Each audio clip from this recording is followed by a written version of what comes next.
Donc dans cette bibliothèque, effectivement, vous avez aussi d'autres choses, regardez, qui cohabitent. Vous avez des artefacts, et vous avez des naturalia, et vous avez tout un ensemble de choses. Alors, déjà, elle a ceci de particulier, que c'est la seule salle dans laquelle il y a des livres. Il n'y a pas d'autres livres. Et puis, elle est toute en bois, comme vous voyez, ce qui ne sera pas le cas des autres salles, avec, y compris des bibliothèques en bois. Alors, cette salle, elle est notée la salle numéro 1, et effectivement, on est ici dans l'hypercentre du British Museum d'un point de vue historique. Et je ne sais pas si vous avez vu, mais cette galerie a été baptisée Collecting the World. C'est écrit à l'entrée, bon, on ne voit plus, enfin c'est dans l'autre galerie là. Elle s'appelle Collecting the World. Alors, qui est à l'origine de ce musée? Il porte un nom, cette personne s'appelle Hans Sloane. Et il y a des squares, des roads de Hans Sloane un petit peu partout dans Londres. C'était quelqu'un de très important. Alors on connaît surtout Newton, mais il a été lui aussi responsable de la société scientifique de la Royal Society juste après Newton. Donc c'était quelqu'un qui avait énormément d'importance à son époque. Alors, on a quoi dedans? On a différentes choses. On a ce que l'on appelait à l'époque dans les cabinets de curiosité. Je ne sais pas si vous connaissez les cabinets de curiosité. Oui, dans ces cabinets de curiosité, il y avait donc des naturalia, les minéraux, les animaux, les végétaux, les exotica, c'est-à-dire voilà, tout ce qui venait de sources exotiques, et les scientifica, toutes les inventions, les artefacts, etc. Et ici également des livres. Alors, à la différence des cabinets de curiosité, évidemment, Hans Sloane va collecter des choses sur le principe du cabinet de curiosité. Mais il va dépasser le concept du cabinet de curiosité au moins de trois manières.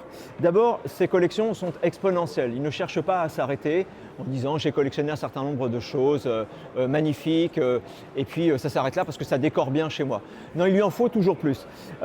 Il va chercher donc à collecter absolument tout ce qu'il peut et l'exhaustivité, c'est comment dire, c'est plus le critère que la beauté en soi. C'est-à-dire que ce qu'il va chercher, ce n'est pas simplement des éléments qui fascinent, mais également des éléments qui peuvent être parfaitement banals dans la vie du quotidien, des peignes, des semelles. C'est un collectionneur compulsif. Et enfin, troisième chose, c'est que l'accumulation, ça n'est pas non plus une fin en soi chez lui, et ce qui va l'intéresser, c'est le lien entre les choses. C'est-à-dire c'est là où on commence à rentrer dans la muséologie moderne. Il ne s'agit pas simplement de collectionner un certain nombre de choses, mais de comprendre le lien entre ces choses. Et donc nous sommes au XVIIIe siècle, c'est-à-dire le siècle des Lumières, et on va chercher non seulement à collectionner le monde, mais à organiser ces collections, à organiser le monde. Et donc il va y avoir d'autres étapes après. C'est-à-dire que la première étape, c'est évidemment de collectionner. La deuxième étape, c'est d'essayer de ranger. Et la troisième étape, eh bien, c'est de... je vais faire un anglicisme. Comment? Classifier. J'ai dit quoi? Classifier. Non, t'as rien dit. Ah, classifier, oui, oui. Ouais. Classifier, mais également séparer dans différents musées. C'est-à-dire qu'au départ, le cabinet de curiosité met tout en un seul endroit. Et c'est justement ce que veut représenter cette pièce dans laquelle vous trouvez côte à côte des livres, des exotica, des animaux, des artefacts, parce que c'est à ça que ressemblait le British Museum au départ. Et ce n'est que dans un second temps que l'on va créer d'autres musées spécifiques dans lesquels on va mettre des arts pour les tableaux, on va mettre les éléments naturels dans le Natural History Museum, et on va mettre les artefacts, ça va être le Victoria and Albert Museum, et donc on va faire des types de musées, mais au départ tout est mélangé.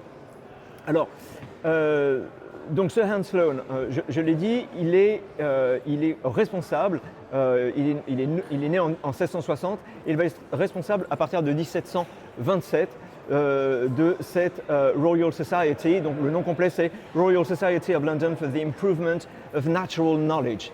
Et il prend la suite, encore une fois, de Isaac Newton. Donc ça n'est pas n'importe qui, mais d'un autre côté, il est moqué à son époque parce que ça n'est pas un grand scientifique en réalité. Sa seule contribution, c'est l'ampleur de ses collections. Il a été médecin pour un gouverneur à la Jamaïque, il a fait un certain nombre de choses. Il a déposé un brevet pour fabriquer du cacao qu'il a rapporté de la Jamaïque. Il découvre aussi les bienfaits de la quinine. Donc il a découvert un certain nombre de choses, mais ce qui lui vaut de rentrer à la Royal Society, c'est précisément l'ampleur de ses collections. L'ampleur de ses collections est telle qu'il habite au départ au 4 de Bloomsbury Street et il en a tellement qu'il faut qu'il achète la maison d'à côté à un moment donné parce qu'il ne sait plus où mettre les choses. Quand on dit tellement, ça veut dire que dans son jardin, il y a des animaux, y compris vivants, qu'il ne sait pas nourrir. Par exemple, un porc-épic. Qu'est-ce qu'on lui donne à manger? On ne sait pas. Donc c'est un collectionneur absolument fou. Et nous, il va devoir acheter en fait une maison beaucoup plus grande, qui est l'ancien manoir de villégiature de Henri VIII, qui se trouve à Chelsea, sur les bords de la Tamise à Londres, et où il va installer ses collections. Donc, comment est-ce qu'il a eu l'argent pour acheter tout ça? Ça, c'est la question. Ça n'est pas non plus en étant médecin. Ça ne rapporte pas assez. En réalité, il a épousé une héritière d'une plantation de canne à sucre, et donc, oui, une partie de son argent vient des profits de l'esclavage. On est au XVIIIe siècle. Alors d'ailleurs, vous avez une vitrine un petit peu plus loin avec des caveats pour mettre en garde et pour rappeler qu'il collectionnait également des choses en rapport avec l'esclavage. Mais on ne peut pas dire qu'il était fasciné particulièrement par l'esclavage, puisque de toute façon, il collectionnait absolument tout. On a retrouvé par exemple des articles de journaux en parlant d'une certaine madame, j'ai son nom quelque part, dont le lait giclait à plus d'1 mètre quand elle allaitait, etc. Enfin, des trucs complètement farfelus. Mais c'est pour vous dire que, évidemment, dans tout ça, vous allez retrouver des choses en lien, puisque c'est l'époque, avec l'esclavage, mais ça n'en faisait pas quelqu'un qui était fasciné spécifiquement par l'esclavage. C'était juste que ça faisait partie, malheureusement, de l'ère du temps. Cette collection, il va la revendre au gouvernement britannique, ou plus exactement, il va forcer le gouvernement britannique à lui racheter pour 20 000 livres. Il y en avait pour beaucoup plus en réalité, hein. C'était plutôt estimé aux alentours de 50 000, mais il va le revendre pour 20 000. Au moment de sa mort, il meurt assez vieux et il veut ces 20 000 livres pour léguer quelque chose à ses filles. Il ne va pas leur léguer des coquillages et des livres, elles ne vont pas s'en servir. Et donc il va revendre sa collection et surtout son projet, c'est de créer maintenant un musée, c'est-à-dire de donner accès librement à tout le monde. Et alors effectivement, il suffit ensuite de faire simplement la demande, de venir bien habillé, ça c'est une des demandes, et on peut accéder gratuitement au British Museum, et la gratuité, elle est encore vraie aujourd'hui, vous avez pu le constater, donc ça c'est grâce à Henstone.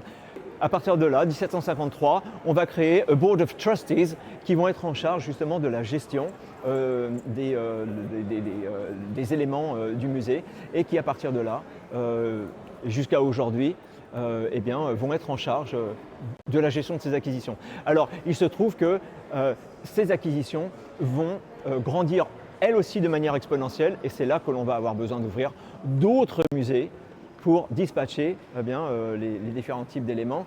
Une des acquisitions les plus connues dans la grande folie des acquisitions, notamment avec la redécouverte de l'Égypte. On est passé maintenant des arts gréco-romains à l'égyptomanie du début du 19e siècle. C'est la pierre de Rosette. Donc je fais une transition vers l'artefact suivant. Je vous propose, avant d'aller voir la pierre de Rosette, 2 choses. D'abord, de vous balader un petit peu. Je vais vous donner, là il est quelle heure? Il est 25, je propose qu'on se retrouve à moins le quart, ça vous laisse le temps de déambuler un petit peu. Et plutôt que d'aller vous crisper devant la vraie pierre de Rosette que vous pourrez aller voir par vous-même, elle se trouve de l'autre côté de